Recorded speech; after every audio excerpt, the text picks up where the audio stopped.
नमस्कार, मैं हिंदी टीवी देखने वाले हमारे सभी दर्शकों का बहुत बहुत स्वागत है। हरियाणा के मुख्यमंत्री नायब सिंह सैनी दिल्ली प्रधानमंत्री से मुलाकात करने पहुंचे थे और आदरणीय प्रधानमंत्री नरेंद्र मोदी के आवास पर जो है ये मुलाकात हुई।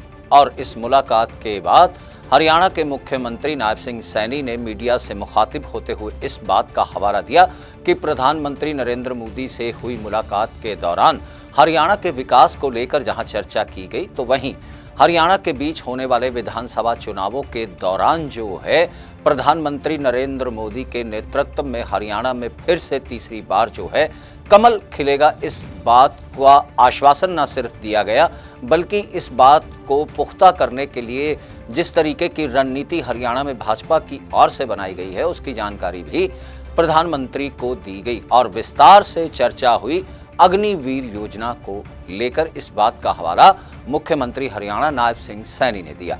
दरअसल उन्होंने इस बात को भी मीडिया के सामने रखा कि हरियाणा के बीच अग्निवीर योजना के तहत जितने भी अग्निवीर सेवा के बाद जो हैं वो मुक्त होंगे, उन्हें हरियाणा के निगमों और बोर्डों के बीच जो है सरकारी नौकरी दी जाएगी। और साथ ही इसके अलावा जो अग्निवीर इंडस्ट्री के बीच हर महीने 30,000 की तनख्वाह पाते हुए नौकरी करेगा, उसे हरियाणा सरकार सब्सिडी के रूप में 60,000 रुपये अदा करेगी। वहीं हरियाणा के बीच अग्निवीर योजना के तहत भर्ती होने वाले अग्निवीर का कार्यकाल 5 साल का होगा और साथ ही इसमें 3 साल की रिलैक्सेशन भी होगी। वहीं अगर कोई अग्निवीर अपनी सेवाएं देने के बाद अपना खुद का कोई बिजनेस या काम करना चाहेगा तो उसके लिए हरियाणा सरकार सॉफ्ट लोन का प्रावधान करेगी, यानी उसे बड़ी ही आसान ब्याज दर पर जो है सरकार कर्ज मुहैया करवाएगी और उसकी अदायगी भी अग्निवीर को बड़े ही आसान तरीके से करनी होगी। इस बात को मुख्यमंत्री नायब सिंह सैनी ने बताया। वहीं प्रधानमंत्री से मुलाकात के दौरान जो है भारत को विकसित देशों की सूची के बीच खड़ा करने का जो लक्ष्य रखा गया है वो भी सन 2047 तक उसके विजन को लेकर भी हरियाणा का किस प्रकार का योगदान जो है विकसित भारत के संकल्प के बीच रहेगा, इस बात को लेकर भी मुख्यमंत्री नायब सिंह सैनी ने उनसे चर्चा की।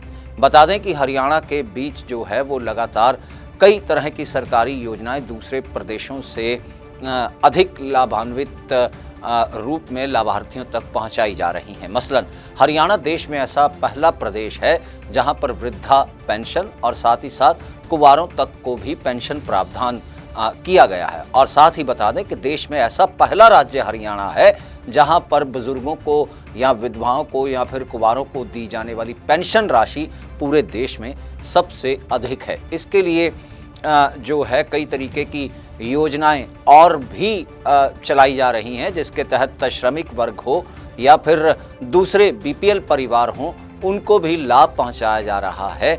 इस बात की जानकारी भी इस मुलाकात के दौरान जो है मुख्यमंत्री नायब सैनी की ओर से प्रधानमंत्री को दी गई और इस पर विस्तार चर्चा भी की गई। लिहाजा आप हमारी खबरों को लेकर किस तरीके की राय रखते हैं या आपका कोई सुझाव है तो आप फेसबुक और यूट्यूब के जरिए अपनी राय या सुझाव हम तक पहुंचा सकते हैं। साथ ही हमें लाइक या फिर सब्सक्राइब करना तो कतई ना भूलें। धन्यवाद।